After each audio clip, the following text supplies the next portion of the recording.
Yesterday's conspiracy theories, tomorrow's headlines. Most are still asleep and I ain't talking about no bedtime. The truth is not a Google search, you need to get your head right. The Greek goddess of illusion was called Media, and I'm not a coincidence theorist, I look for thread lines. Smashing every deadline, no longer smashing red wine. Though I can hear the bells chime, it feels like the end times. That probably should have been smashed on red wine, but the carnal mind is foolish. Obey and end up ghoulish. Don't get used by instinct, take control and learn to use it. Make a load of earnest music, earn a few quid, learn a few tricks. Sure, the truth is persecuted, this whole world is pure abusive. Know a bit about everything and everything about nothing. Figured out my noggin while you picture out shopping. You sit about watching while I dish it out, stop it. I don't mean to sound cocky, I'm not even proud of it. It's a second nature to me, just to me it's out honest. I don't even need to sound honest, never been about profit. Everything but out on it, you can bet your house on it. Doubt I'll be out for the count when the sounds, and I'm down for the beat, no beat down. I mean, how long's it been? Help me out. I've been the only one who's held me down. All in the mind, hell freeze now. Still sick with it, healthy how? Few bars down and the world freaked out. I don't reach out, I seek out to speak out. I'ma recount the reasons they beat out.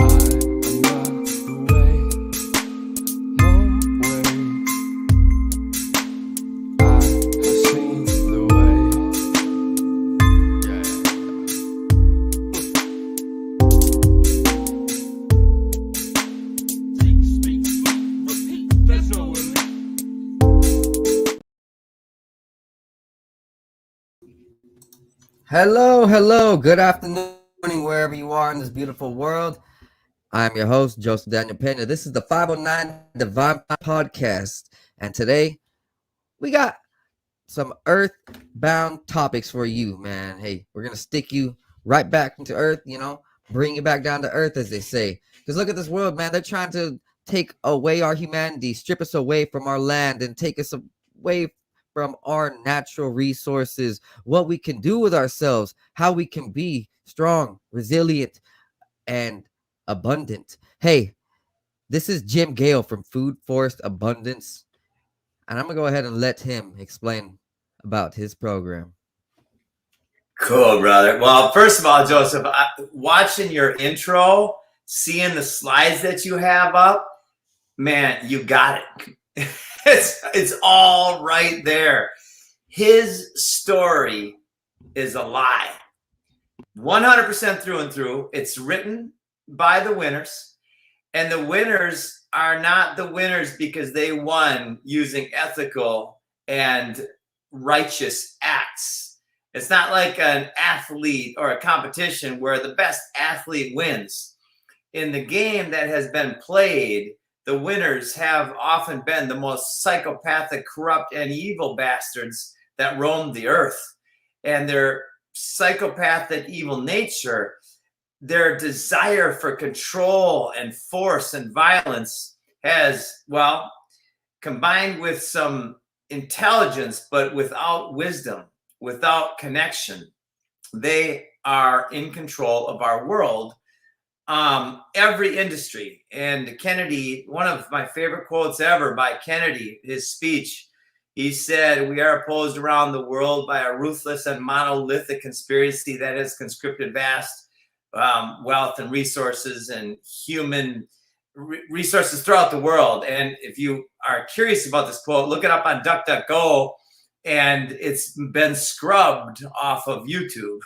I just got kicked off of YouTube on Thursday after getting many strikes for saying similar things.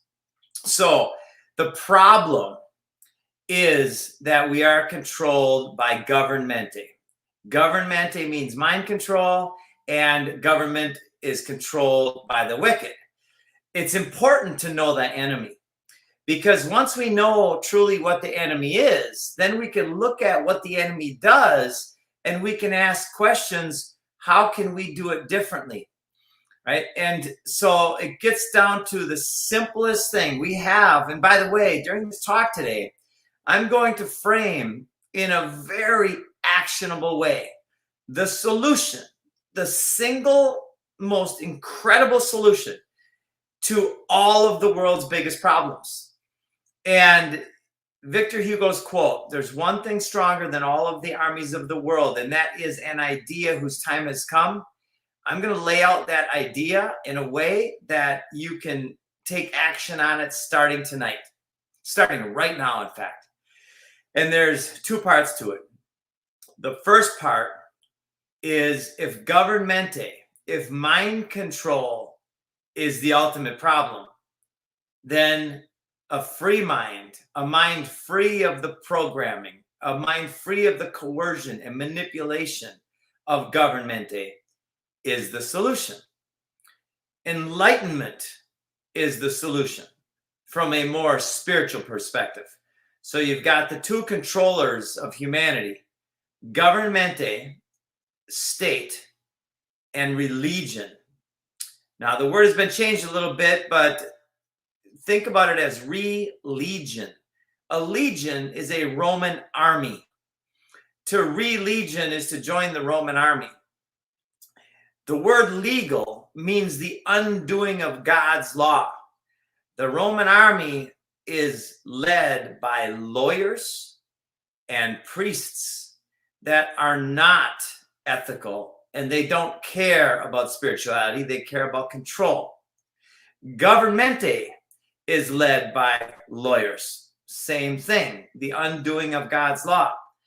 The solution on a metaphysical scale is enlightenment. The lie is that enlightenment means that we can bend the laws of physics and that we can transform things that we probably can never do because we're in a physical world. We, as Jesus said, ye are gods. We created this reality to experience this reality, to experience manifesting on this physical plane. So therefore, and by the way, we also created the AI that's our antagonist in the game, and I'll get into that in a little bit. So enlightenment is simply a mind free of the programming, and this is how easy enlightenment is.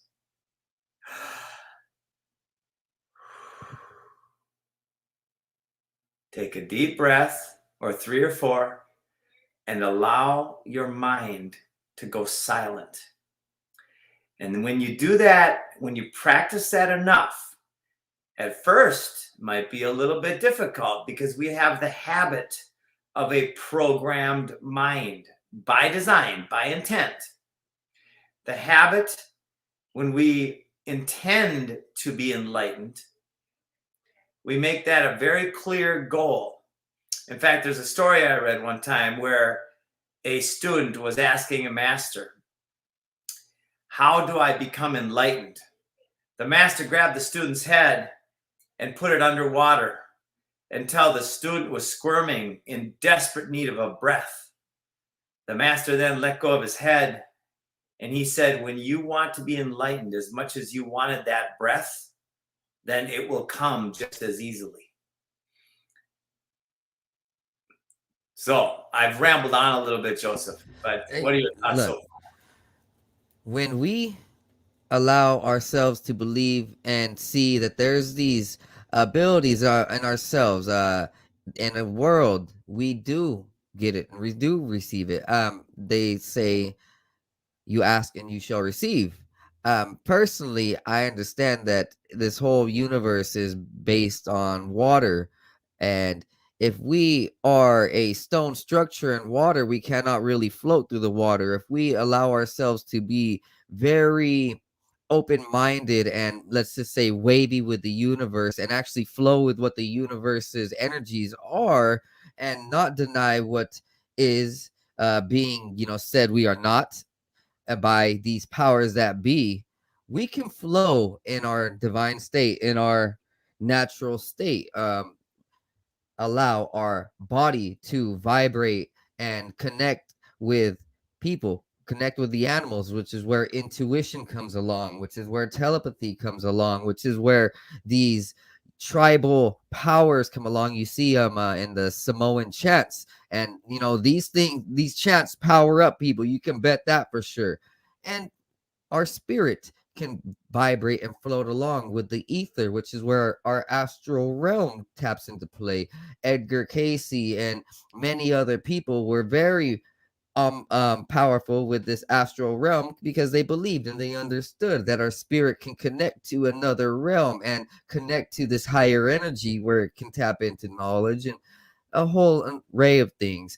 And our mind can definitely vibrate and pick up different vibrations, different understandings of the world. We can move fast. We can act fast. We can, look at these athletes, right? In the NBA and NFL. I know they get a lot of, hate sometimes for what they say and what they do, but look at their actions. They're performing at a superhuman speed. We can imagine that the Olympians from the Greek times, we can imagine the gladiators in the gladiator times.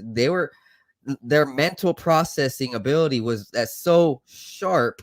And we look at the scientists, the ingenuity of these technologies, the advancements in our medicine and our science field. It's not just by blind luck. No, our mind is sharp. It can attune and pick up different blueprints, and we can create and manifest. But if we have a dual mind, we cannot have a stoneful mind, a neuroplastic mind. We cannot have a neuroplastic body, and we can't have a plastic soul either.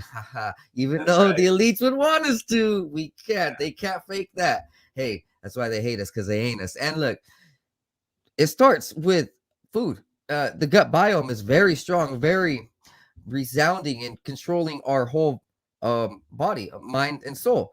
And hey, Jim, this is perfect that you can enlighten our friends and my friends and all the viewers at home about what you do. So go ahead and let them know what you do. I sure will. So, and this is what I do. I'm the chief storyteller at Food Forest Abundance. We help people grow food all over the world. And I've been passionate about this for about 15 years. I've been passionate about enlightenment for about 30 years. I'm 53 here on Christmas Eve, I'll be 53.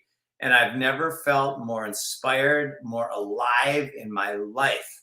Even though the world is going through what it's going through, this is the Great Awakening. This is the apocalypse, the unveiling. This is the ascension. We are in the middle of it.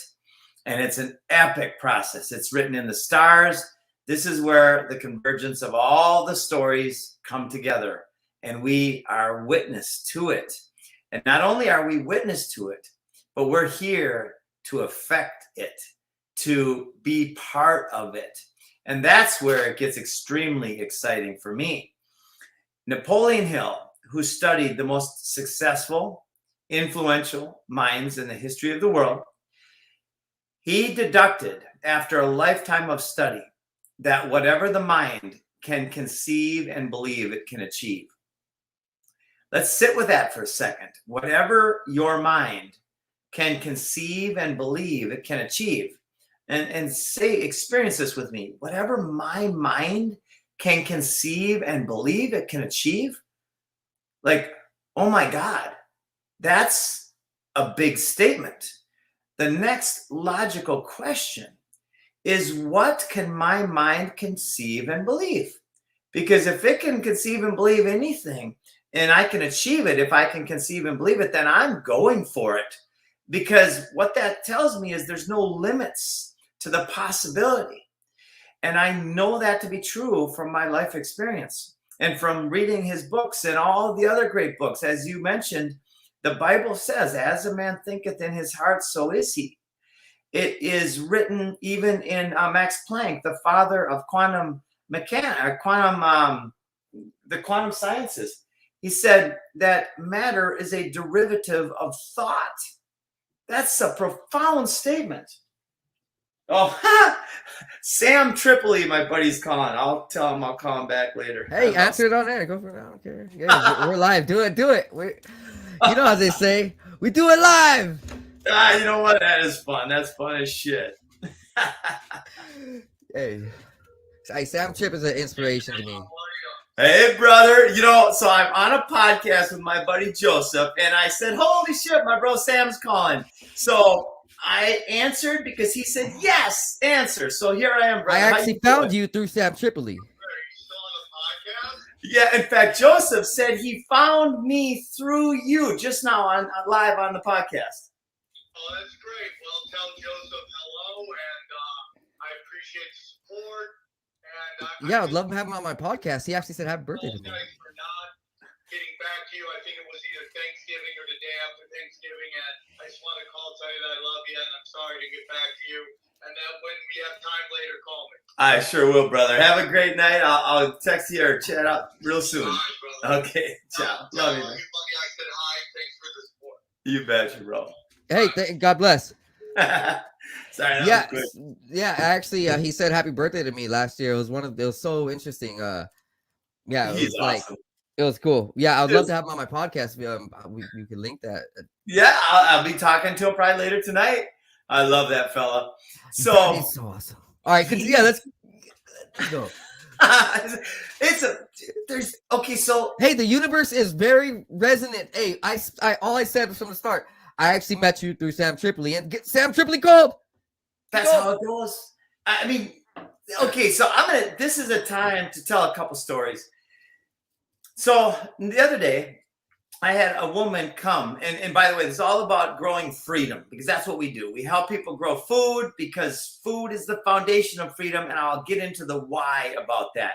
So the other day, a woman named Erin drove from South Carolina to my off-grid homestead in Central Florida, where we're demonstrating what freedom looks like. All of the food, water, and energy produced on site, along with ham radios for off-grid communications in case the grid goes down, beehives, fish and chickens and cows, and 220 different types of edible and medicinal plants. It's the Garden of Eden. It's paradise to the max. And by the way, anybody can do this, and we'll tell you how on the show today. So Erin comes from South Carolina to see the garden and the property. And then buddy David Rodriguez comes from California. Now, David Rodriguez, well, I'll get into that story in a second. So we walk around the property for about an hour and some, and then we go sit. It was hot, so we went in the camper and turned the AC on, and we're sitting there talking and had a great time. We were just completely vibing. And all of a sudden, Erin changes the topic, and she said, my daughter wants to graduate high school early because she wants to get out of the indoctrination camp. Her daughter's very wise, 15-year-old. So David perks up, and she's in mid-sentence, and she said, she sent me a video this morning of a guy from California that helps kids graduate early. And David said, that's me. He came from California. They've never met each other. We had no idea this was going to happen. The 1 in 7 billion people that she was looking for, and she just happened to talk about, was sitting across the table from her. Right? That kind of thing is happening all over the place right now. And if you're rising your vibration, you're nodding your head, you're saying, it is, right? It's absolutely magical what's happening. And it's a vibrational experience we're in. It's a frequency. So Tesla said, if you want to find the secrets of the universe, think in terms of energy, frequency, and vibration. Now, I don't think he actually said that. I think they messed with a word, and the word is think. Don't think in terms of energy, frequency, and vibration, but feel, experience in terms of energy, frequency, and vibration. When we think, our energy is in our heads. When we feel or experience, doesn't that feel different? Take a deep breath with me and experience the energy, the frequency, the vibration of who you are. When you experience it, when you feel it, is that a different experience than when you think it?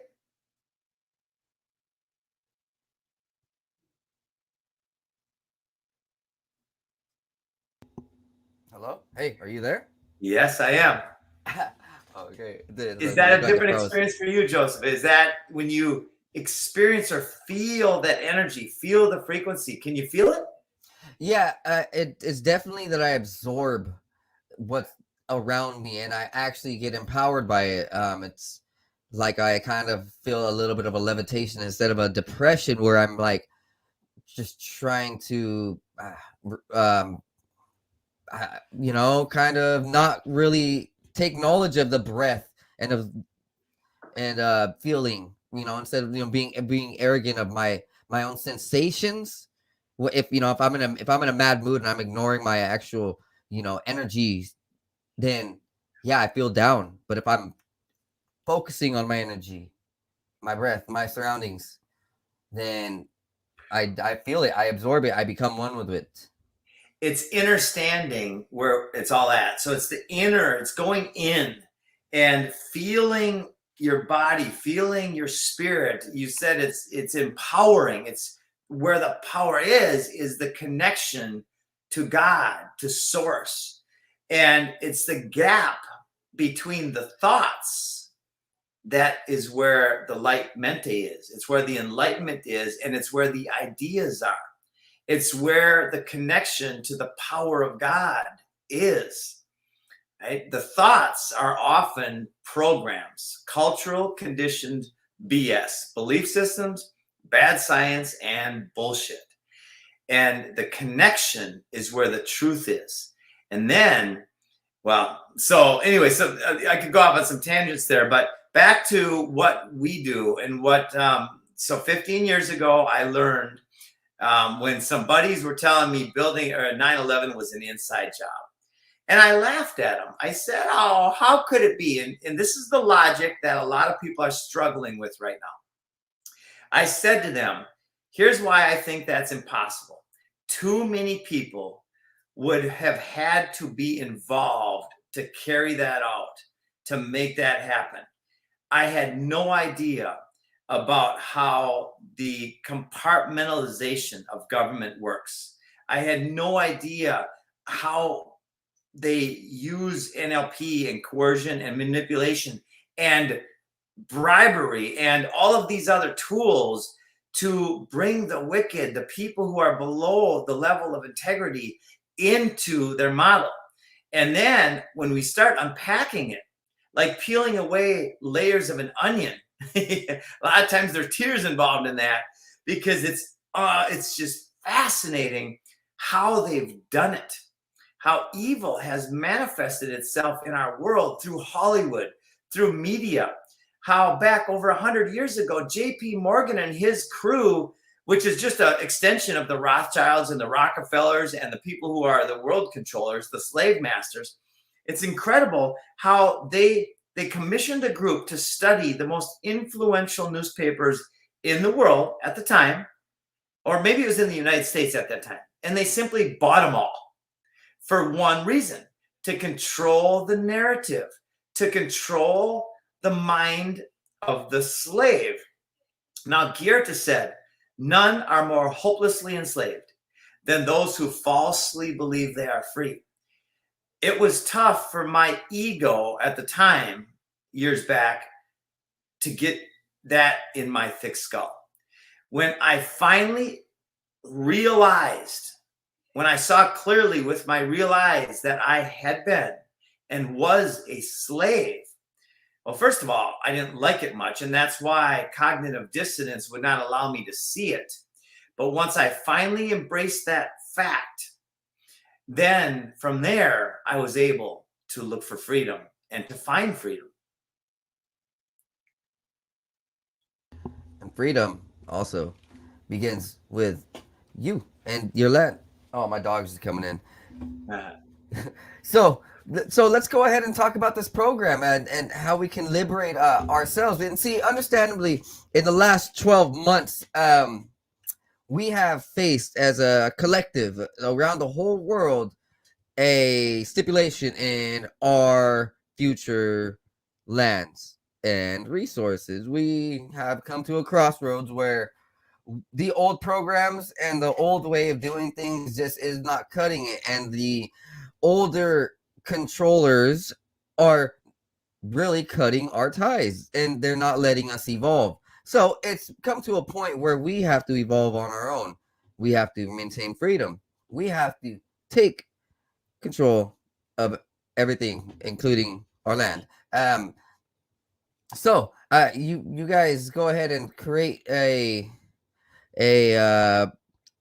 program. I know that you guys can go ahead and help my viewers. Am I correct? You guys have a program for? Oh, you're talking to me. Yes. You're looking up, and I wasn't sure. So yes. So here is how it all comes together.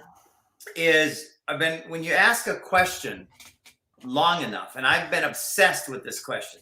Once I realized, and Building 7 was my trigger. When I saw Building 7 fall into its own footprint at free fall speed, that's when I completely woke up and said, holy shit. And also when I realized that taxes are theft. Any money I earn, I'm supposed to pay 30 or 40% of that to the governmente, which goes to the Federal Reserve, which is fiat currency, which goes to wars and indoctrination and all this BS. When I learned that the whole system is a slave system, well, then I became obsessed with the question, how do we catalyze a shift in awareness that leads to mass adoption of the most logical thing we could ever do? And that is to use our energy and our resources wisely. And when you ask a question obsessively for long enough, you start getting the answers. The answers are literally enlightenment and the Garden of Eden from a religious perspective and from a purely scientific perspective, a mind free of programming and using your lawns to grow food instead of lawns. There are 44 million acres of lawn in the United States alone. When we transform 50% of the lawn into regenerative edible landscapes, or what we like to call food forests, we reverse deforestation, we reverse mass extinction, we reverse cancer and diabetes and heart disease, we end world hunger, and we end tyranny simply by doing what we've been programmed to believe is hard work. Now, it's such bullshit, it's incredible. A fruit tree is as easy to maintain as a willow or a birch or a poplar or an oak or an elm. The difference is the fruit tree will provide food for you. And that's a big difference. Now, imagine all of your plants in your yard, all of the ornamentals. If only we had food producing plants instead of ornamental plants that don't produce food. If that's the only, well, number one is we got to take out the poisons, the glyphosates, the aluminum oxide, the fluoride in the water, all the poisons, the big pharma, all the poisons. We got to take out the poisons, number one. And then we got to design our yards and our landscapes, our homesteads to be productive, to produce food. And here's the most amazing part is you don't have to grow a tree. Trees know what to do. What we do is give them a home. We provide the proper home for the tree, starting with beautiful soil and plants that create communities. Like they're called guilds. A guild is a community of plants that support each other. And the best example of this is the Amazon rainforest, which was a designed food forest 5,000 years ago. Isn't that powerful? When people design a food forest using the permaculture principles, permaculture is an agricultural design science that is now proven what I'm saying to be true all over the world. This is not a hypothesis. It's not even a theory. It's a fact that when you design and install a food forest properly, it will create more and more abundance every single year. It's absolutely epic how much abundance. And here's an example. I've got a buddy in northern Minnesota who has a food forest near the tip of Lake Superior, where it gets really freaking cold. He's got over 300 different types of edible and medicinal plants growing on his property. And he started about 5 years ago. I was up to visit him again this summer, and I said, Chad, what would happen if you walked away from your food forest for 30 years and just came back? And he said, well, Jim, it would expand. And if people didn't cut it down or poison it or kill it, it would cover tens, if not hundreds, or even thousands of square miles. Now, how's that possible? Here's how it's possible. When the birds and the wind and the water and the animals come into a food forest, because it's a high vibrational place to be and it has food everywhere, they will take the seeds and the plants, and some will eat some, and they'll fly over here 2 miles away and they'll poop and they'll start a new raspberry or blackberry or blueberry. And that's one way a food forest can expand. So he said, Jim, I've taken a survey around my property. Not only is his property epic, he's got birds that live in his property that have never been documented outside of Russia. Because when a bird flies over or an animal goes through this type of paradise ecosystem, they call it home. They want to live there. It's like building Noah's Ark, but not a boat made of wood. It's about building it into the land, a place where all of the animals want to be because it just feels epically abundant and beautiful and joyful. And so he said, the surveys I've taken, I estimate that in the last 5 years, over 100,000 plants are now growing outside of the boundaries of my property because my food forest is here. That's the abundance of nature.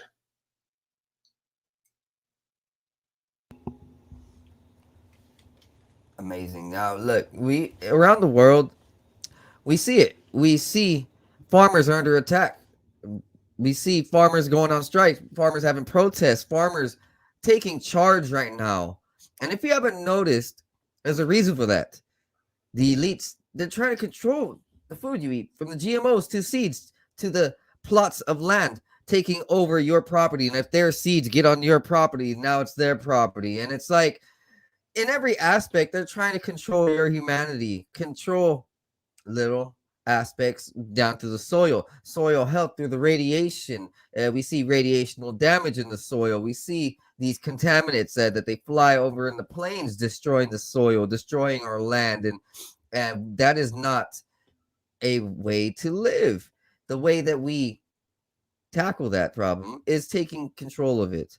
We're understanding that what we plant can lead to a change for the future of our family, of our health, and for the environment around us. It's, a seed can start a garden, as they say. So just plant one seed and you can start a garden. And hey, you can start a business too. Think about so many different fruits, vegetables, and herbs that you can grow, that you can start your own business with. Take this to your end of your life. I understand that if you pay attention to herbs and the medicinal value of food, you have a very good chance of living a long, healthy life, because you're eating homegrown food, which retains the nutrients by a couple 100% easily over these crappy foods that we find in the store. And hey, it's as easy as going outside and giving yourself a chance to experience what our ancestors did, what the lands around us have been doing for thousands of years. And you just got to be one with it. And if we're understanding that there's this symbiotic nature with us and the world, if we're not one with the world and we're not planting and we're not taking care of the land, and we aren't actually digging our fingers in the soil and taking care of the plants, trees, fruits, vegetables, trying to help the environment, the animals, ecosystem thrive, and we're just destroying it with plastic solutions, you can bet your ass that your vibrancy is going to be totally anti-universe. The universe is not going to be thriving with you in the long run. You might, for the short run, go ahead and smile, as Hollywood will make you happy overnight, but sell your soul the next morning until So same thing with this plastic vibrancy. If you're not really resonating with the world and taking charge of your land and helping out with the ecosystem, being one with it, I imagine over the long run, you will experience the problems, which is what we see. We can see that America is filled with these societal issues, whether it stem from physical issues and the medical statistics showing that so much health issues stem from the food and stem from things that we can cure, these chemicals and stuff. Or we could look at it as a psychological issue. There's so much drama in the streets, like everywhere, all across all states. They all want to fight each other over stupid words and hashtags and ridiculous crap. Or the spiritual issue where it's just there's this whole anti-spiritual movement. Like there's just people. There's this whole line in America that we can see it, that they're just lost in spirit. They don't want to believe in God. They don't want to be lightful. They don't want to be righteous. They don't want to be enlightening or one with the universe. They just want to corrupt. They want to neglect. They want to actually steal, rob, threaten, kill. I'm sure in some aspect, I'm not saying everyone, but in some aspect, a lot of those godless they probably don't care about the earth. I'm not saying all of them. I'm sure that there's some elites, up there. There's billionaires, trillionaires who don't really care about the earth and who actually do have a garden. I mean, who don't care about the world, who are very evil, and they still do have a garden. I meant to say, like, probably Bill Gates. Bill Gates probably has a nice garden, bastard. Anyways, I don't know. Look at him. Look at his health. He would be. I would imagine. He's a very, very ill, diseased. Really? I'm not even sure if he's human, but maybe Jeff Bezos. I'm trying to think of right. Maybe he's like because Thanos, Jeff Bezos. right? Yeah, Jeff Bezos looks like freaking oil and muscles. Yeah. He's probably like Thanos. He's probably like, we gotta kill most of the world, but I'm gonna be own. Yeah, yeah. So that's what I meant. So hey, it's important for the residency of us and our families to help the universe and help the ecosystem. And if we can just start a bountiful future for the ecosystem around us, imagine that the ecosystem around us will help you and your family be abundant for generations to come. They say nature doesn't forget. Right. Nature is the foundation. I believe nature is God's creation, source of creation, right? It's nature. I don't maybe represent God in my mind the way that it's taught to us through the religions around the world. To me, God is much bigger than some nutcase who says you're going to live in hell for eternity if you sin. Right? To sin is to err or miss the mark. That's the original meaning of the word sin. Right? And if somebody says, if you screw up and you miss the mark or error, and I'm going to put you in hell for eternity, that's a psychopath right there. That is not what God's all about. I know that for certain because, it just doesn't make sense in any way that would be the case. Now, can we put ourselves in hell for eternity? Well, the whole thing about hell is probably a misnomer because they twist everything around. They subvert everything. In the Bible, Helena is talking about many times as where the Garden of Eden is. It's as a place of beauty and abundance. So it's when I read the half-truths of these texts, I ask myself the question, does that feel inspired or does that feel wicked? And the feeling is always the truth. The feeling is the gateway to the understanding of what's really happening and of who we are. And that's one of the most relevant and profound things that I've ever learned is to go inside, take a breath when you have a question about something going on externally and check in on the feeling of it. women's intuition. Well, men have it too. And it's a matter of cultivating it. It's a matter of nurturing it. And then going and then listening and then following that advice that's given to us by source, by God. So the next level for me, after becoming hyper aware of what's going on multiple levels, I then asked, okay, what is the solution? And Bill Mollison's quote stuck out. This is 13, 14 years ago. Though the problems of our world are increasingly complex, the solutions remain embarrassingly simple. When I heard that, when I read that, I started to bawl because I had my first two daughters, and I have a belief system that I can affect the consciousness of humanity simply because Napoleon Hill and the Bible told me so. And they're a lot wiser and more studied than I am, so why not believe them? All right. As a man thinketh. Okay, so then I'm going to think that I can do this, because any lesser thought doesn't make any sense to me. It's a logical thought process from my perspective. And then I started digging into permaculture and looking and seeing the solutions right there in front of me. I started a community in Costa Rica. The first thing we did was buy out a fruit tree nursery, and we started planting fruit trees everywhere. And it was epic.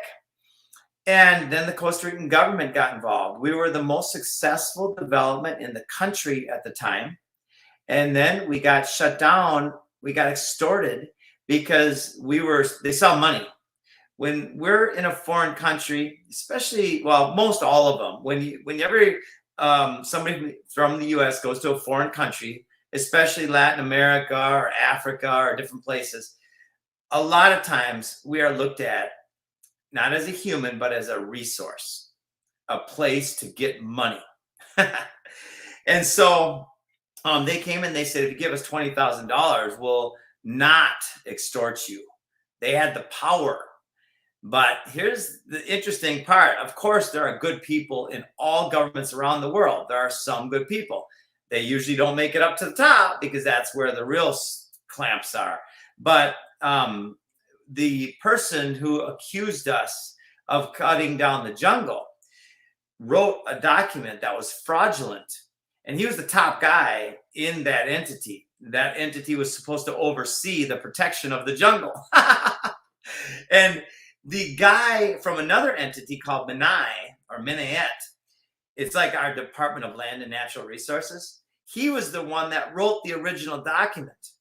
He became our primary witness against the guy from the other entity who he knew was a criminal, and he'd heard a lot of cases like this.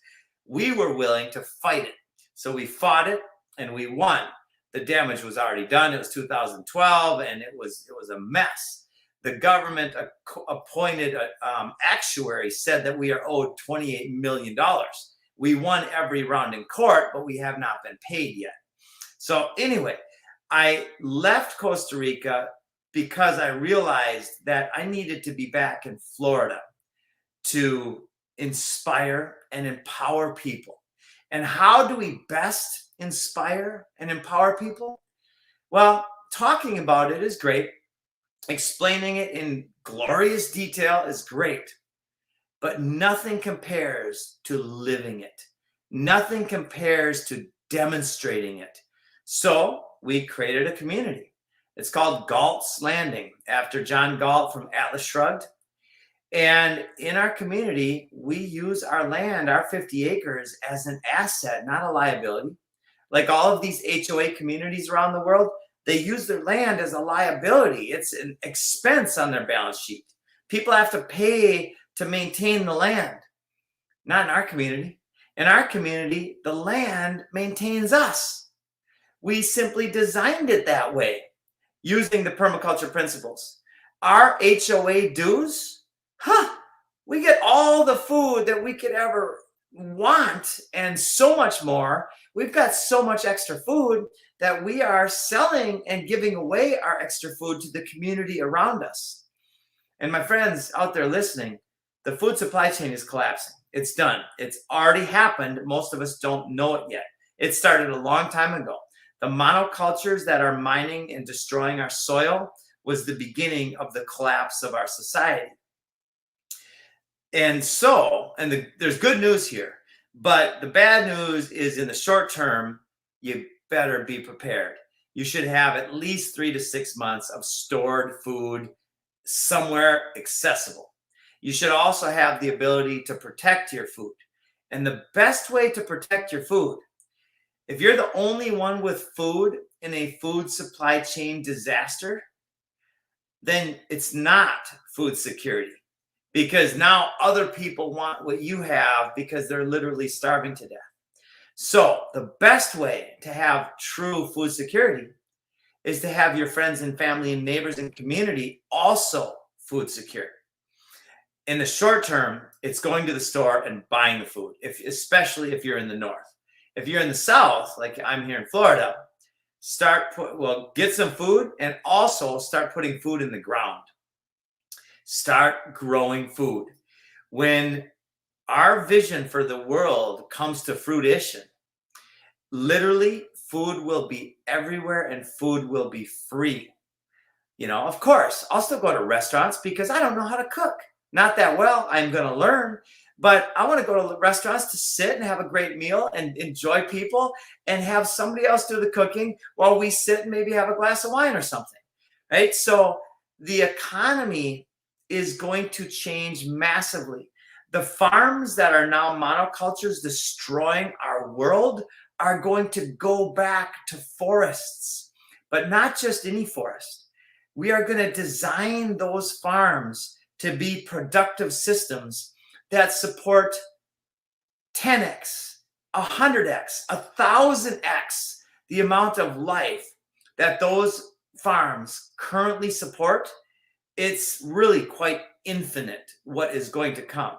The vision of our planet in the future, it will be a legendary planet. If we are among other life forms in this galaxy, in this universe, Earth in 50 years from now will be considered a legendary planet, a planet that has succeeded and created the most abundant ecosystem, pure paradise everywhere.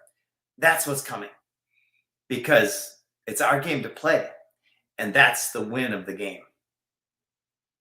So since you're busy there, I'll keep going. How do we do this? And this is where it gets very, very strategic.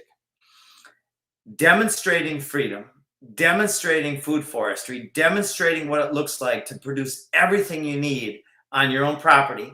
And by the way, this goes for Minnesota. My mom grew up on a farm in southern Minnesota where it got really cold. She had an outhouse, no running water, no electricity until she was 15 years old. And they produced all of the food they needed. And here's the thing, they didn't know permaculture at the time. They were still doing this traditional toxic agriculture. And when you combine the permaculture with that model, it's infinitely abundant. So in Minnesota, you obviously can't grow food in January, not outside anyway. So you find ways to store food. They had a root cellar, right? They had all their food in the root cellar. They had chickens, they had ducks, they had cattle, they had a wide variety of different foods in the winter that they could harvest, but their crops were stored in the root cellar. And that was able to not only, and then canning is fantastic. Dehydration is fantastic. Kombucha and fermentation is fantastic. There are many ways to joyfully create and store your food. You have a big party where your neighbors come over and everybody brings over what they have and you start canning. You have a canning party, and within a day, everybody walks home or drives home with 100, 150 jars of canned food that will easily last them, well, as long as they last them, right? Depends on how much you have and how much you use. But you calculate what you need. And then in winter, you might not be able to get the foods you get in the summer, but you've got incredibly nutrient-dense food all winter long. Now, that's one of the reasons I live in Florida, because I do love walking outside in January and being able to get 50 different kinds of food within 2-minute walk of my back door. That's to me the ultimate. But if you like Minnesota winters, that's where I grew up. I don't like Minnesota winters, right? If you don't like that, well, then move somewhere warm. But if you like that, then start canning food. It's that simple. So what we did after that is we created a model called the Freedom Farm Academy. The Freedom Farm Academy combines all of the functional elements of freedom. And for instance, on our property, and you can do this on a ½ acre of land. I like to use an acre. We've got 1.1 acres in this particular spot. And on that 1.1 acres, we're creating 3 rental units, a retail area, a school. And by the way, this school model is a world changer. And it's yours. If you want it, anybody out there, if you are a teacher, get with another teacher friend and start putting the word out about this model. And we will provide the curriculum for you if you want, or you can make up your own curriculum. As long as it's based in ethics, the voluntary exchange of value, and self-reliance. So we're using the permaculture principles along with some other curriculums that fit very well with those core philosophies. And we're hiring 2 teachers, and we're going to pay them about 50% more than they will make in the public school system. We will have 25 students, like a little house on the prairie with varying ages. And the teachers and the students' primary objective is to create self-reliance, to teach self-reliance, starting with creating all of the food that they need at the school. And then that can happen very quickly, by the way. Then right after that, they use the same principles that they learned, and they create all of the food they need for their families. And then right after that, once the school is handled, then once their families are handled, they go out into the community and they start putting food forests in public areas. And here's the thing, the teachers are happy because they're making money, working with nature, working with students who get it, working with ethical parents. The parents are happy because now their investment in their students' education is not only going to create an incredible education, learning how to be free and self-reliant in this world is a big deal, but it will also manifest all of the food that their family needs. So their, let's call it $1,000 a month, will produce more than $1,000 a month worth of value starting by the end of the first year, all of these things will be manifested. Then what this means for the community, it's off the charts. This model, if you like it and you want to collaborate with Food Forest Abundance, get a hold of us. This is one component of the Freedom Farm Academy. It's a big one. Now, we're also going to have rental units because the Freedom Farm Academy becomes an education and demonstration center. A place where people are invited to come in and stay and rent with us and stay 1 or 2 or 3 nights or 7 nights and be part of this landscape. We will teach them how to go out into the chicken coop and harvest their own eggs. We will teach them how to go to the pond and harvest and fillet and cook their own fish. We will teach them how to go out and grab sweet potatoes and citrus and bananas and mangoes and everything that's growing in the area, and how to turn that into delicious, healthy, nutritious food. And guess what? It's going to be a great rental opportunity, a great income stream. Everybody wins in this model. Excuse me. The only entity that doesn't win is evil. Go ahead, Joseph. Did you have something to say? Okay. Well, I'll keep going then. So what else is incorporated? Every Freedom Farm Academy will have an off-grid communication network through a ham radio. It will have its own beehive, its own fish pond, and all sorts of different ways of growing food permaculture style. We are also incorporating the healing modalities. And I saw some of that on your intro. We're incorporating the AquaCure and the Analemma water system. Brown's gas. We're incorporating the medbed technology.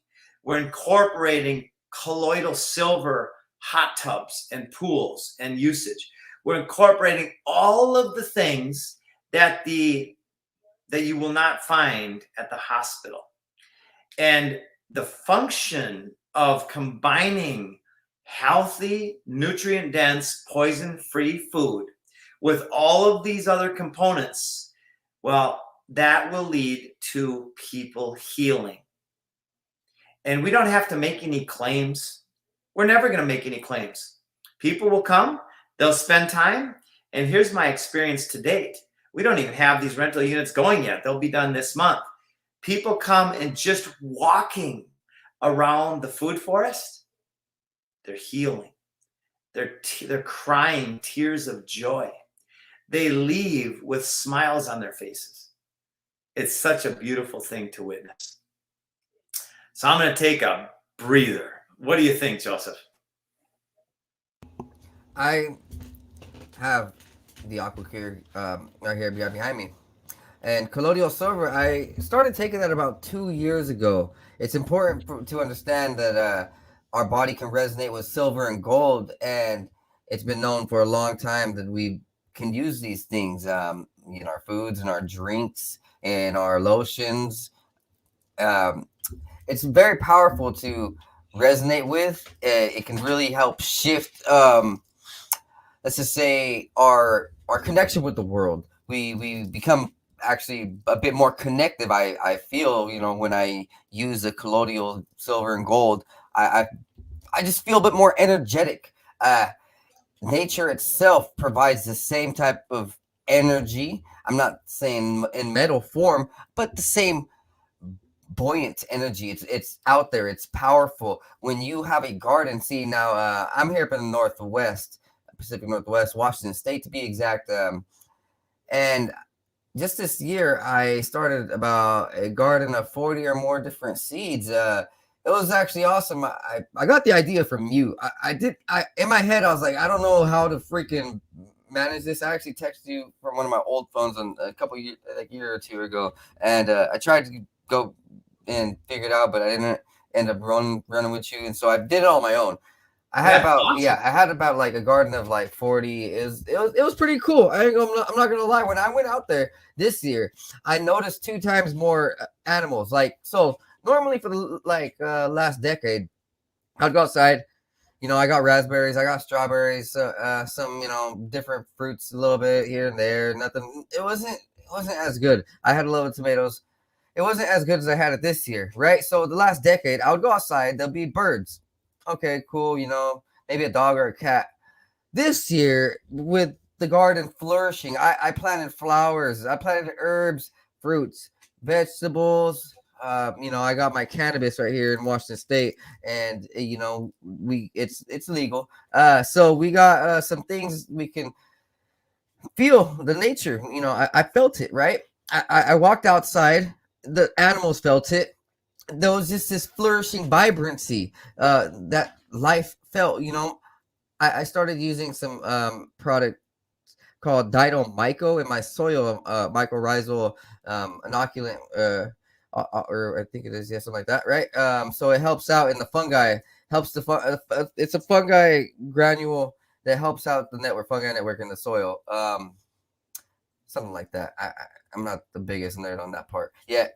So I started seeing my garden flourish. Everything started growing awesome. My radishes were amazing. My tomatoes were just 2 times better. My strawberries and raspberries 2 times better this year. Because I had so much more, the vibrancy was just high. I noticed 2 times more birds. I noticed a rabbit is starting to want to come around just out of nowhere. Dogs just wanted to hang out in my backyard. Cats just wanted to hang out in my backyard.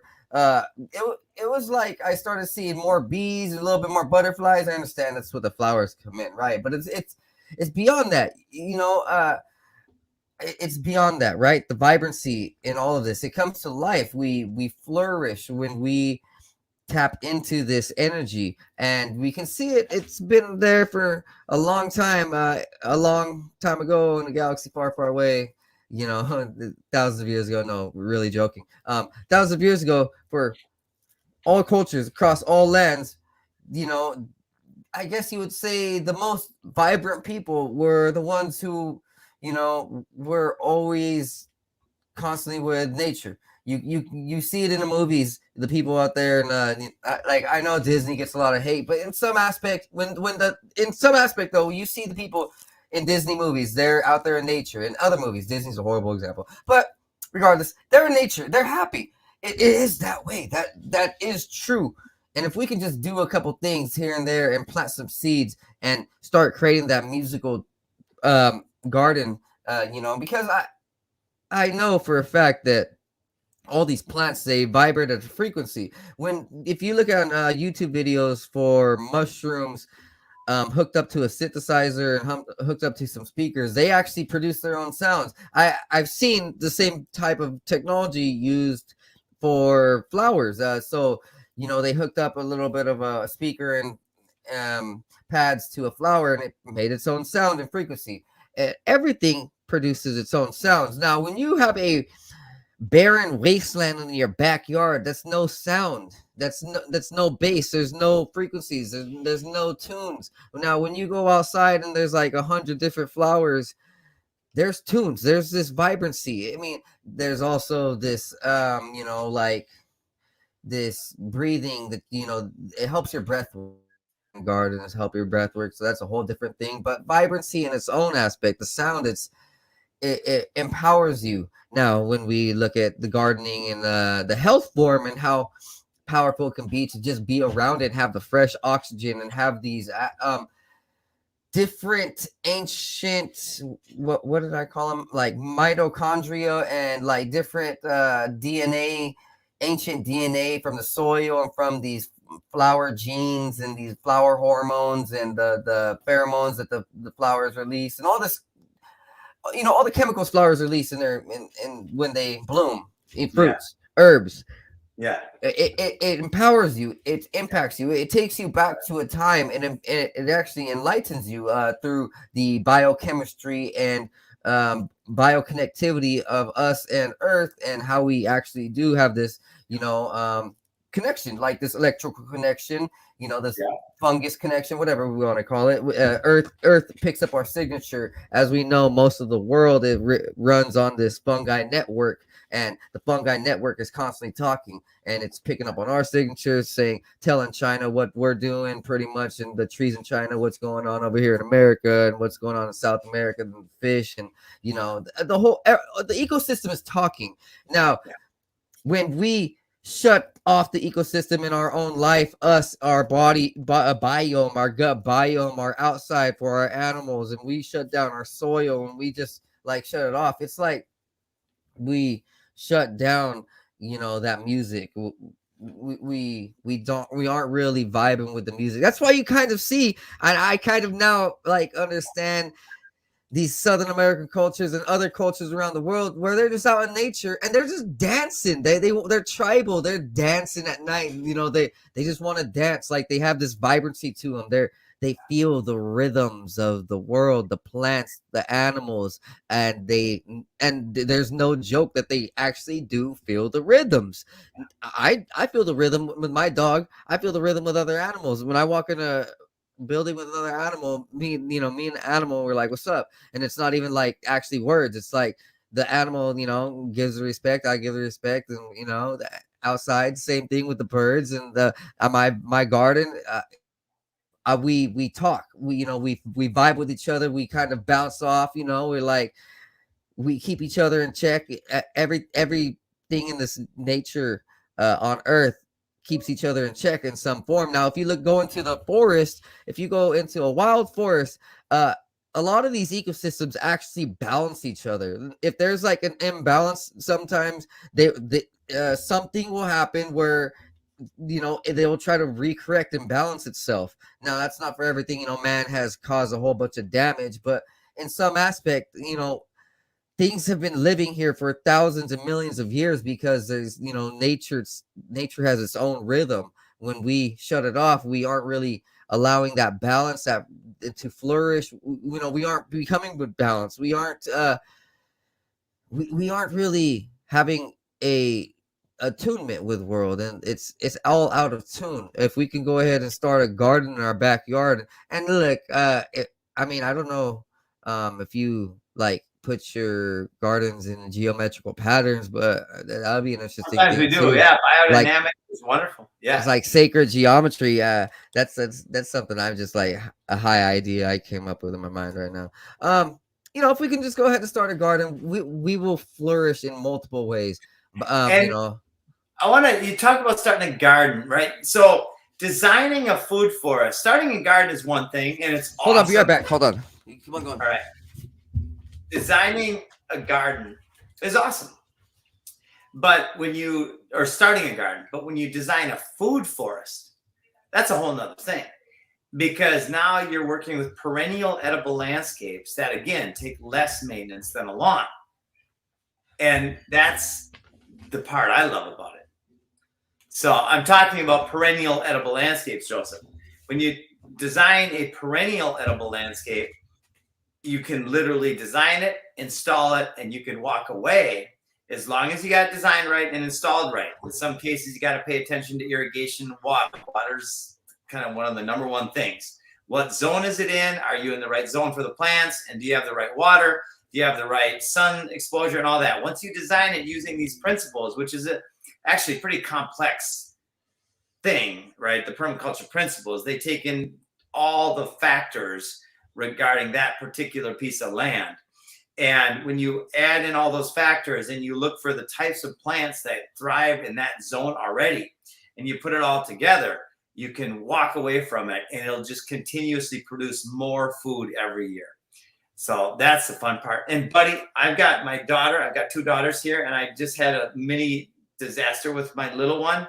I gotta jump here pretty quick, but I just want to say, I really appreciate you, Joseph, and I want to thank you. Go ahead and schedule for another time. It's absolutely weird that you said you had an accident, because I just had an accident over there. I left something cooking and just didn't really check it. No. Yeah, I'm gonna have to attend to that one. So we'll go ahead and schedule for another time. Dude, this has been amazing, and this has been awesome. Awesome, Joseph. All right, go get it. Thank you, everybody. Hey, go ahead and let everybody know where you can be found. Okay. So it's foodforestabundance.com. If you'd like to grow your own food and you'd like help, and by the way, you don't need help. You can do exactly what Joseph did. You can just go in and you can do a garden. If you would like to design a garden that will be very productive, if you'd like to speed up time, the best investment is a design. A permaculture design with a professional designer will help you grow food a lot more successfully and a lot more quickly. If you'd like to be in the business of helping other people grow food, then we have a cooperative network where people go out into their communities and we support them to help their communities grow food. And if you'd like the ultimate, if you'd like to create and live off grid in paradise, which is the most logical way to live, then you get a hold of us and we will help you design and create a Freedom Farm Academy, which is also the best business model I can imagine in the world right now, helping people grow food and creating your own energy supply during a food and energy supply chain crisis. It's a no-brainer for those who have the passion and the wisdom to do so. We would love to chat with you at foodforestabundance.com. Hey, you get it. Start a garden and start some friends. Start a new friendship in your community and start a beautiful future. I hope you guys love this, because we will have it back on. All right. Hey, take care, Jim. Thanks, everybody. Have a good day. I'll be right there. Ciao. Hey, guys. And I'm going to go ahead and run a commercial for y'all. And I will be back in a second. And we'll go ahead and decide where we go from there.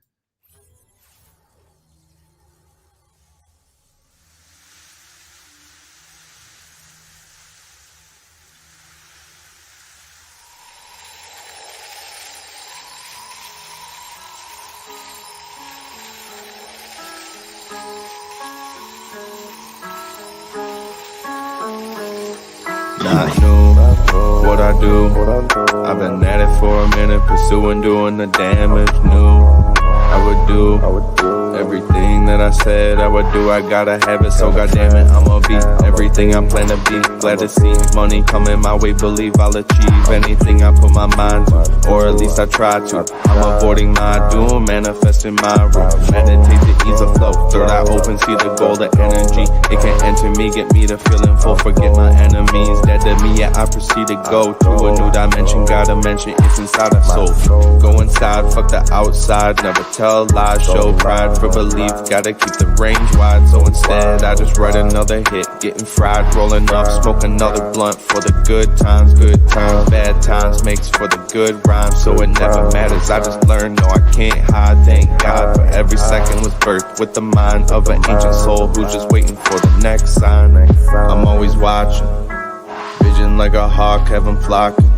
When I drop it, I'm talking, have 'em knocking. The knowledge that I'm dropping, I'm coming out the noggin, I'm logged in.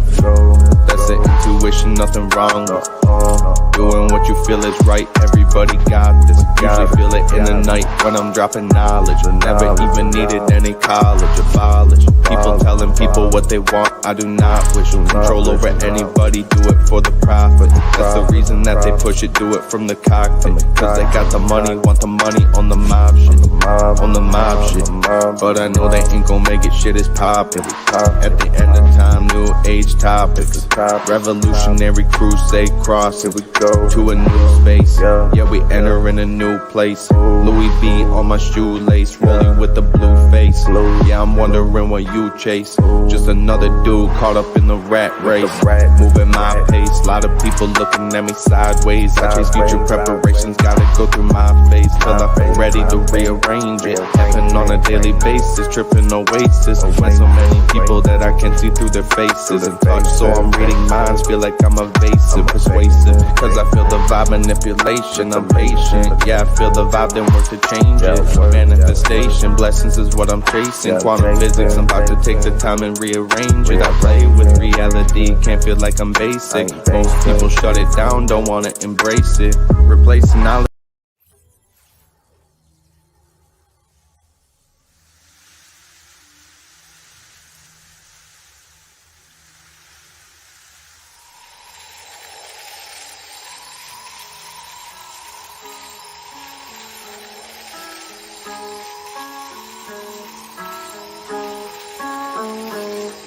Not new, what I do. I've been at it for a minute, pursuing, doing the damage. Knew I would do everything that I said I would do. I gotta have it, so goddamn it, I'ma be everything I plan to be. Glad to see money coming my way, believe I'll achieve anything I put my mind to, or at least I try to. I'm avoiding my doom, manifesting my room. Meditate to ease the flow. Third eye open, see the goal, the energy. It can enter me, get me to feeling full. Forget my enemies, dead to me, yeah, I proceed to go to a new dimension. Gotta mention it's inside a soul. Go inside, fuck the outside. Never tell lies, show pride for belief. Gotta keep the range wide, so instead I just write another hit. Getting fried, rolling up, smoke another blunt for the good times. Bad times makes for the good rhymes, so it never matters. I just learned, no, I can't hide. Thank God for every second was birthed with the mind of an ancient soul who's just waiting for the next sign. I'm always watching, vision like a hawk, have 'em flocking. When I drop it, I'm talking, have 'em knocking. The knowledge that I'm dropping, I'm coming out the noggin, I'm logged in. That's the intuition, nothing wrong with doing what you feel is right. Everybody got this. Usually feel it in the night when I'm dropping knowledge. Never even needed any college, abolish people telling people what they want. I do not wish control over anybody, do it for the profit. That's the reason that they push it, do it from the cockpit. Cause they got the money, want the money on the mob shit. On the mob shit, but I know they ain't gon' make it, shit is poppin'. At the end of time, new age topics. Revolutionary crusade cross, here we go to a new space. Yeah, we enter in a new place. Louis V on my shoelace, rolling with the blue face. Yeah, I'm wondering what you chase. Just another dude caught up in the rat race. Moving my pace, lot of people looking at me sideways. I chase future preparations, gotta go through my phase till I feel ready to rearrange it. Happen on a a daily basis, tripping oasis. When so many people that I can see through their faces and touch, so I'm reading minds, feel like I'm evasive, persuasive, cause I feel the vibe, manipulation, I'm patient. Yeah, I feel the vibe, then work to change it. Manifestation, blessings is what I'm chasing. Quantum physics, I'm about to take the time and rearrange it. I play with reality, can't feel like I'm basic. Most people shut it down, don't wanna embrace it. Replacing knowledge.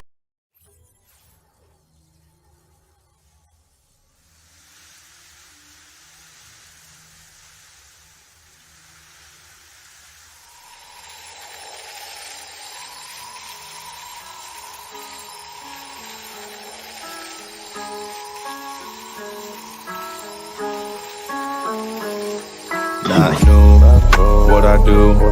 I've been at it for a minute, pursuing, doing the damage. New, I would do everything that I said I would do. I gotta have it, so goddamn it, I'ma be everything I plan to be. Glad to see money coming my way, believe I'll achieve anything I put my mind to, or at least I try to. I'm avoiding my doom, manifesting my room. Meditate to ease the flow, third eye open, see the goal, the energy. It can enter me, get me to feeling full, forget my enemies. Dead to me, yeah, I proceed to go to a new dimension. Gotta mention it's inside our soul. Go inside, fuck the outside, never tell lies, show pride for belief. Gotta keep the range wide, so instead I just write another hit. Getting fried, rolling up, smoke another blunt for the good times, bad times makes for the good rhymes. So it never matters, I just learned, no I can't hide. Thank God for every second was birthed with the mind of an ancient soul who's just waiting for the next sign. I'm always watching, vision like a hawk, have 'em flocking. When I drop it, I'm talking, have 'em knocking. The knowledge that I'm dropping, I'm coming out the noggin, I'm logged in. That's the intuition, nothing wrong with doing what you feel is right. Everybody got this. Usually feel it in the night when I'm dropping knowledge. I never even needed any college. Yo, hello. How are you guys? All right, guys, I got some news for you. So, first of all, we're going to start off with some cannabis news. Okay? So, there's this whole thing about watch where your weed came from, am I right? And watch how clean your weed is. Well, that's a real thing. Because look at this right here. E. coli, salmonella, or lead found in 40% of illegal New York weed. So, look, if you understand the streets and the drug game and these affiliations that like to group into, orchestrated networks of syndicate crime, they'll tackle anything and tamper with anything, including weed. So like people have been saying like, hey, watch out for those vape canisters, those dirty vapes, because it's nasty. Well, I'm assuming that you can imagine that's fucking true. That's like absolutely true. That you can see that there's a lot of contamination in a lot of these products that are in the streets. And for clarification, the difference between someone who's doing things natural and someone who's like hood and doesn't care, they just want the money, right? Someone who wants there's a difference between someone who's not going to poison you and a difference between someone who's going to poison you. Like, you can tell, and if you care, then you'll care. But right here's the information. According to a report led by the New York Medical Cannabis Industry Association, around 40% of illegal cannabis products sampled in New York City were found to contain harmful contaminants like E. coli, salmonella, or lead. The cannabis products were purchased from only about 20 illegal sites, but spanning across all 5 bureaus. Whew, man. Yeah, that's dirty, man. I wouldn't even, hit up people that are like known for syndicate crime. I know that's probably gonna, not gonna please everybody, but hey, dude, like, watch where your shit comes from. About 40% of the products failed at least one of the standard tests administered to legal cannabis products, only available at legal medical cannabis dispensaries. So, the recreational market isn't really as safe either. Some of their products are definitely filled with bullshit. You can read the back and it says pesticide use, and it's bullshit. So no matter where you go, just watch and know exactly what it is. Ask questions. Ask ask a few questions. If the person you're getting from don't like to ask a few questions, shady, and fuck them. That's shady. Fuck them. Walk out of there. Fuck them. You know, if people can't answer a few questions, fuck them. Like, just be healthy with yourself and your connections, your communications. Crazy. That's nasty. E. coli, salmonella, or lead. Gross. All right, next up, continuing on that train, forever chemicals may pose as a health risk bigger than our scientists thought before. So the article reads, for decades, chemicals that make your life easier. The oil spray that your eggs slide out of the frying pan, stains, don't stick to your sofa, those chemicals, the sprays, the rain bounces off your jacket and boots because of rain-proof spray from chemicals, have been touted as game changers for our busy modern lives, better things for better living through chemistry, was the optimistic slogan coined by DuPont, the company that invented the widely used chemical coating Teflon. But this better living has come at a cost that is getting new attention. These chemicals, dubbed forever chemicals for their ability to last in the environment, are providing to have lasting impact on human health. A study of research links the group of chemicals broadly known as PFAS, short for per and polyfluoroalkyl substances, to conditions from unhealthy blood lipid levels to pregnancy complications to cancer. Alarm about the health impacts of these chemicals has sparked a recent flurry of action from U.S. public health and regulatory officials, warning the PFAS pose a greater health risk than previously thought. The U.S. Environmental Protection Agency in June dramatically lowered its recommended safe levels of the chemicals in drinking water. The updated advisory levels are based on new science. More than 400 recent studies which indicate that negative health risks may occur at extremely low levels, much lower than previously understood. Soon, the National Academies of Sciences, Engineers, and Medicine released its first clinical guidelines quantifying blood concentration levels in the PFAS chemicals that could put someone at health risk. The 300-page report urges clinicians to recommend regular blood tests for anyone exposed to high levels of the chemicals to provide information on how to limit exposure, such as installing special filters known to reduce PFAS in drinking water.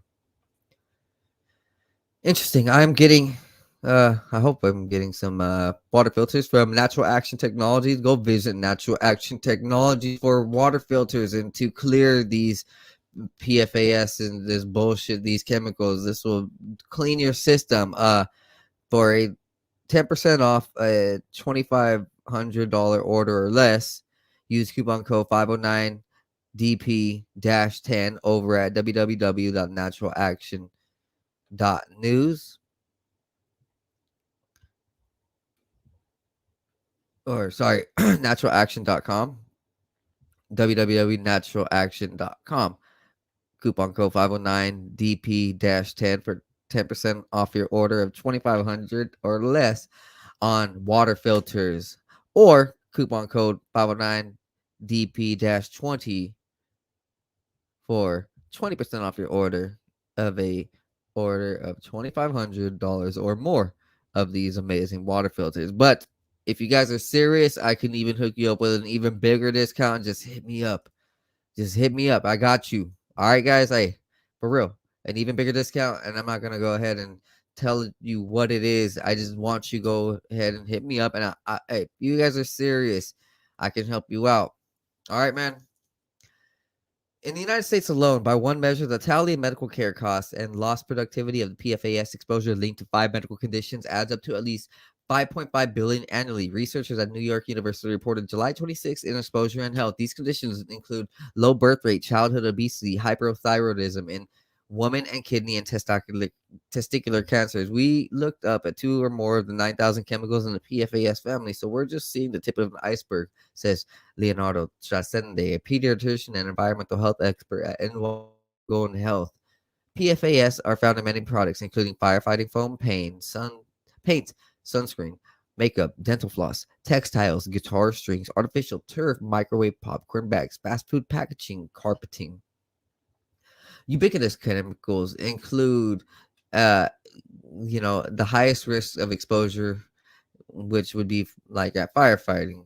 PFAS make protective gear more water resistant, and the chemicals are found widely used as more with their suppressant foam. But most people have measurable levels of PFAS in their bodies. According to the U.S. Center of Disease Control and Prevention, exposure typically comes from ingesting PFAS contaminated drinking water or food grown in soil treated with fertilizers made from sewage contaminated with the chemicals. An estimated 854 locations, so 2,854 locations across the United States have PFAS contamination. People and communities have had significant exposure to these chemicals. If they can ID what they are in an area of significant exposure, they should seek testing in their usual source of care, says Ned Kalonge, epidemiologist at the Colorado School of Public Health in Aurora, who chaired the committee that wrote the National Academy's report. The committee linked PFAS exposure to a slightly different list of conditions than the NYU team, finding sufficient evidence linking PFAS to poor conditions, poor antibody growth, response to vaccination, abnormally high cholesterol levels, decreased infant and fetal growth, a kidney cancer. Evidence was suggested for breast and testicular cancers, as well as thyroid problems and ulcerative colitis and inflammatory bowel disease. So, in my first video ever, one of my first videos this year, I actually had a huge 3-hour report called the Hanford Project. Safe as Mother's Milk, and it talked about how in my local area Hanford had chemically fucked over my area. Pretty much this whole area around me is chemically filled with radiation, and I'm now everybody around me in my area 509, you guys need to understand that on top of the radiation comes these chemicals. So the pesticides and fertilizers that we also have 10 times more of because of the hops, because of the foods, and because of the agriculture that's grown. So everybody around me needs to really go ahead and use this information and take it back home. Of course, take it to your family. This is powerful information that you look like you need to take care of the soil with the water that you drink. I'm lucky enough to have partnered with Natural Action Technologies and get water filters like $500 or $700 off. If you hit me up for the coupon code, I can help you out. That's and to clean up your health and biology. PFAS have been produced in the United States since the 1940s because they are good at repelling oil and water, holding up at high temperatures and reducing friction. The chemicals become useful for a vast array of products, including carpentry, upholstery, food packaging, and even dental floss. Yet relatively few of the 9,000 or so versions of these synthetic chemicals have been studied for the toxicological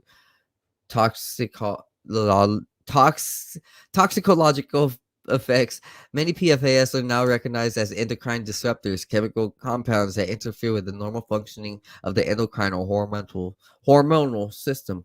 But PFAS have other effects that can boost cancer risk, such as weakened immunity, excessive cell growth, and altered gene activity. One study found a greater than twofold increase in kidney cancer risk between people with the highest versus lowest blood levels in one common PFAS called perfluoroctonic acid, or PFOA.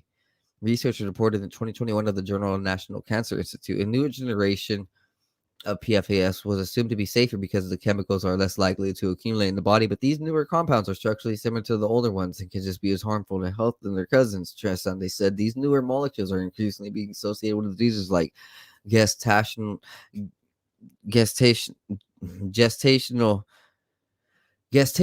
diabetes. We're just starting to see the bigger problems that might be at play. EPA's new drinking water advisory aims to tackle both old and new PFAS. It targets two of the earlier, most commonly found kinds of PFAS in the environment: PFOA and perfluoroctone sulfuric acid, or PFOS. The advisory reduces the level of drinking water contamination below which adverse health effects are not expected, from 70 parts per trillion to 0.0 or 0.004 respectively.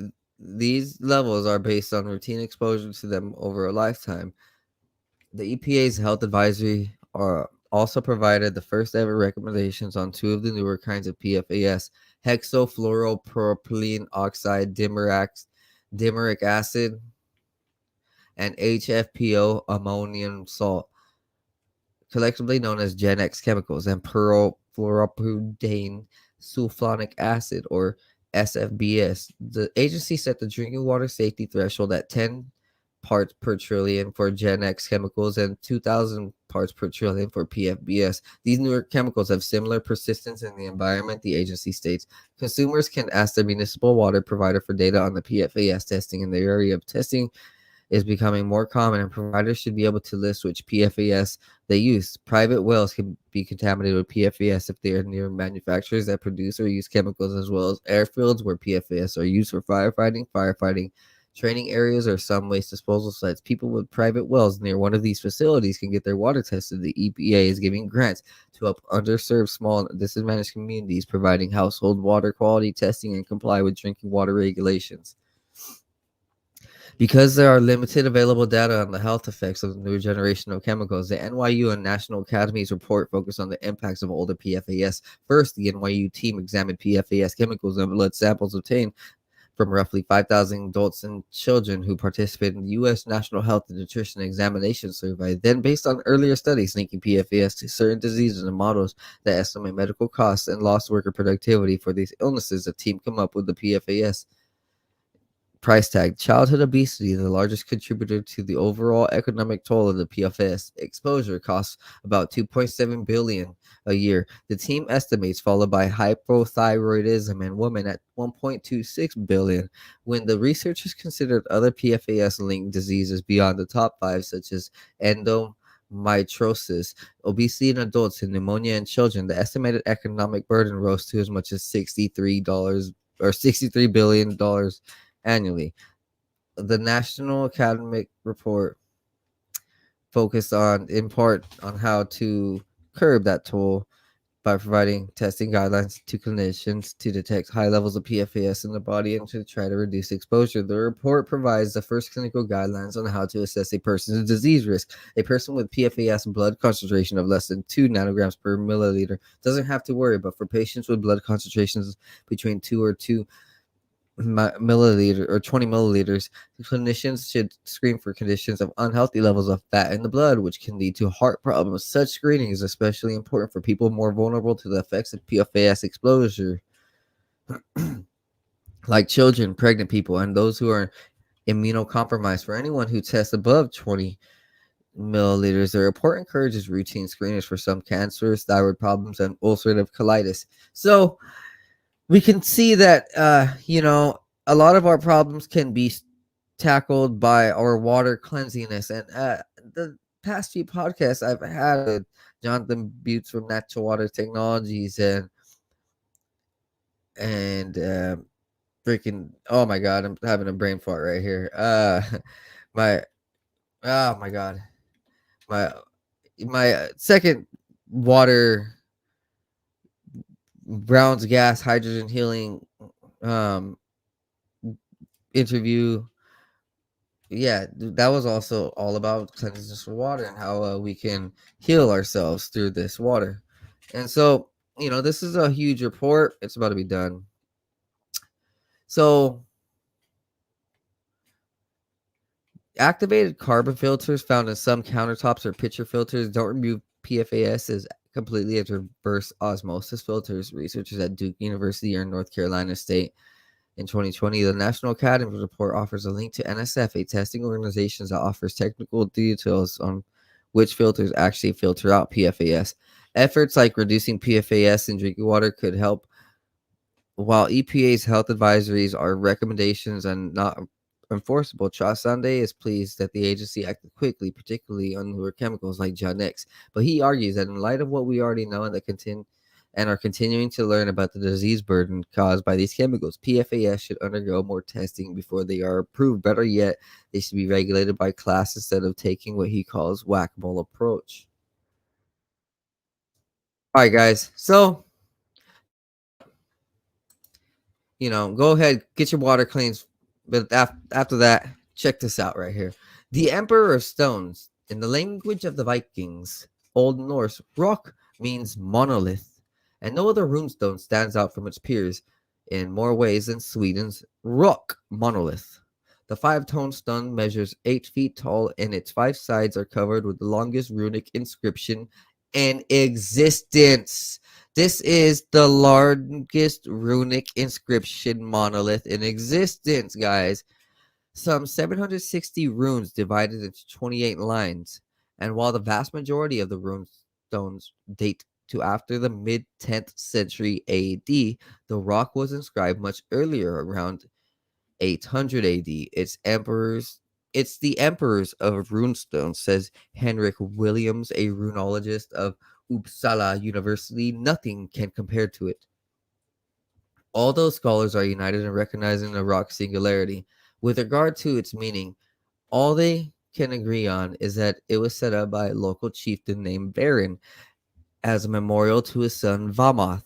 The stone's inscription has defied attempts at interpretation since the mid 19th century, when it was transcribed after the rock was removed from the structure to which it had been built centuries later. Decoding the inscription is made especially difficult as it features several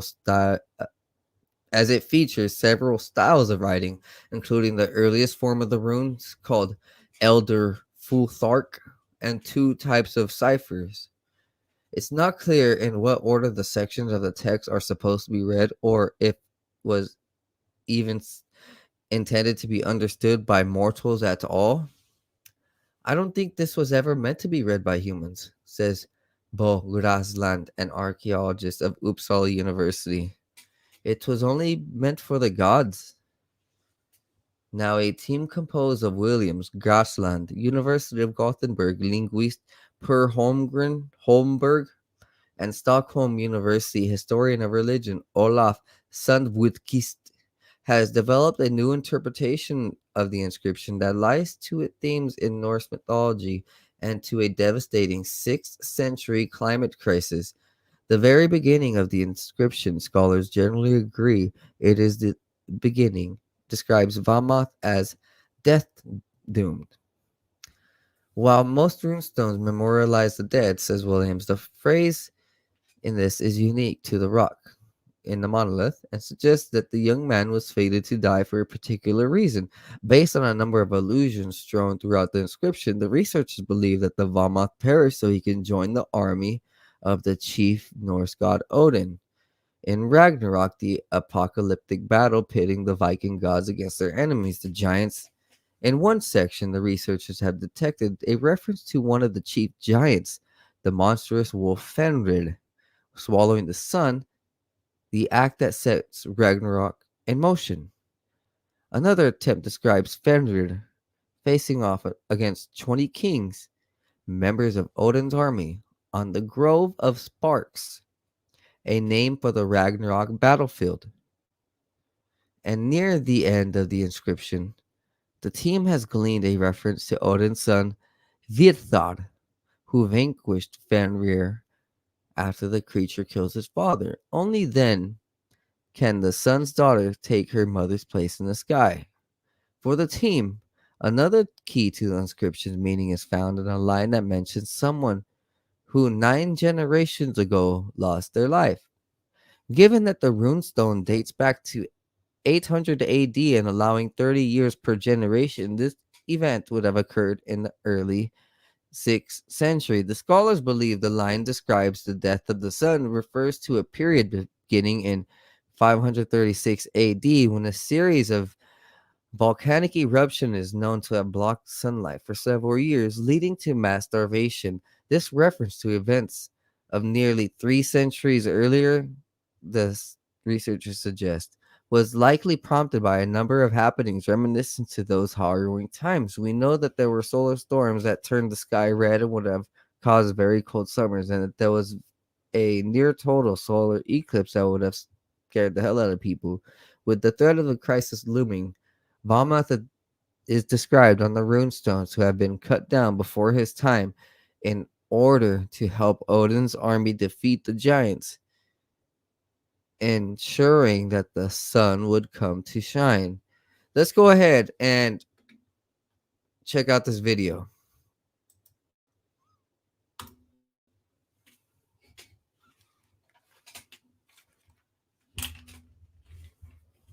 haft motståndare där en varin fadir haft faigion sunu sagum minithak queriar wal warin thar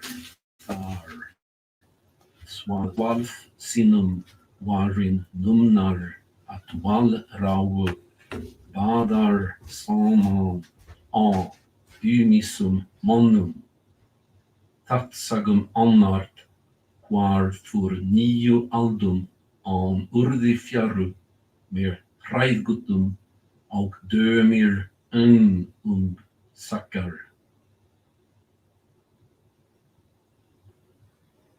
Hræð já, ringur hinn þurrmóði, stillir flutna, strandu hræðmarar, sittir nú garur gutta sínum, skjaldi fallaður, skattimæringa. Sagum minnithat, hvar guldinga, var guldin att kvanar husli. Fatt sagum 12, hvar hester se gunnar ettu, wet wangi an, kunnungar tigir, svad an ligga. Fatt sagum 13, hvar tigir kunnungar satin att siolundi, fjaggura windura att fjaggurum nampnum, burnir fjaggurum bröðrum, valkar 5, Radulfssynir, Hræðulvar 5, Rógulfssynir, Hanislar 5, Haraldssynir, Gunnmundar 5, Bernarsynir, en minni. Sagum minni for. Sivi wiawari.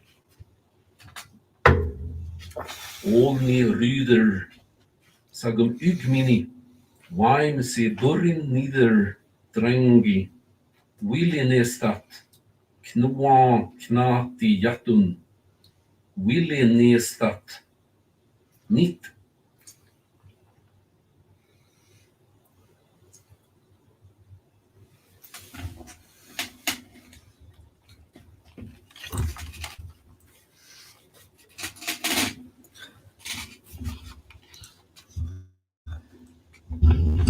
Guys, that is it for today.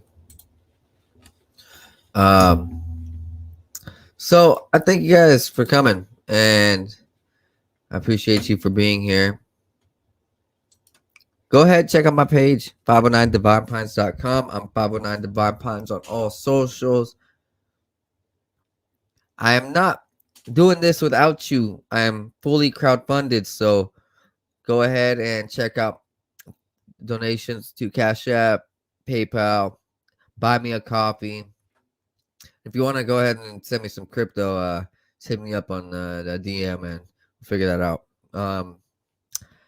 And go check out my sponsors, Tweedle Farms, for amazing hemp lotions, concentrates, bath bombs. They got a little bit of everything. An amazing supply of a wide variety of flavors and terpenes and cannabinoids, and it's awesome. Go ahead, check them out. Use coupon code 509 Divine Pines for 20% off your order. And go visit eagle-research.com for an aqua cure that will help you out. Look, man, you will feel amazing after you use this aqua cure.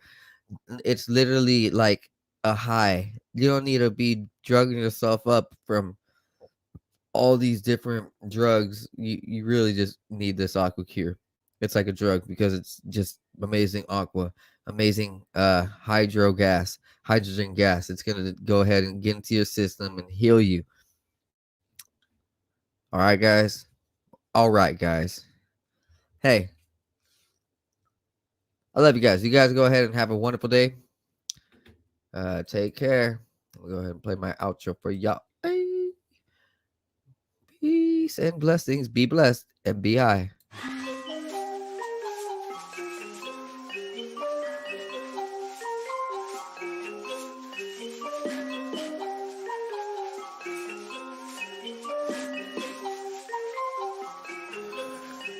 Meditating, analyzing everything I see, so I see new horizons. Took the acid, feeling blasted in my brain, so I've been sitting up inside it, thinking about the present and the future. I'm improving cause I am a trooper, never getting caught up in the loop. Got up out it cause I found the truth. Woke up to a beauty of the day, yeah, the sun is shining, so I'm finna stay. Sitting, soaking up all of the rays, till I feel it surging through my brain like some booger sugar. Did a lot of cane, experimented with it, couldn't name all the times I did it, feeling like a fade. Yeah, I'm really glad that I let it go, cause I gotta be prepped for the time when the plane ride is a new norm. So I know I'm gonna stay high, blaze on the ganja, feeling like I make my music go to another level while I take off. I can't ever stop this, fell in love with it, fit like a glove, so I'm never ever done with it. So now I'm about to rip another beat, ayy. One day I'll make a million in a week, yeah, shooting for the top spot. Feel like I'm a hot shot, like I really got a chance with it. I will not flop, somebody gonna make a dance when I pop off. Gonna have all the bitches taking all the tops off. I've been feeling like I'm really gonna kill it for the rest of my life, so I've been staying focused. In my soul, I've been feeling like $1 million, so I know that everything is really getting closer. Yeah, no posers, only been hanging with the ones I've chosen. Only all the people that are living in the right way, cause they spending every day growing. Yeah, no whole shit coming in my life and then leaving in a moment. That's the shit I'll never let into my life again, cause lately I've been feeling like I'm golden. Never showboat, I just showcase on my music that I made this far. Always knew that I could be the one that would get this far. Now I'm right here looking in my mirror, trying to figure out if there's any more fear, cause I'm getting rid of it all, yeah. Yeah, I'm getting rid of it all. Meditating, analyzing everything I see, so I see new horizons. Took the acid, feeling blasted in my brain, so I've been sitting up inside it, thinking about the present and the future. I'm improving cause I am a trooper, never getting caught.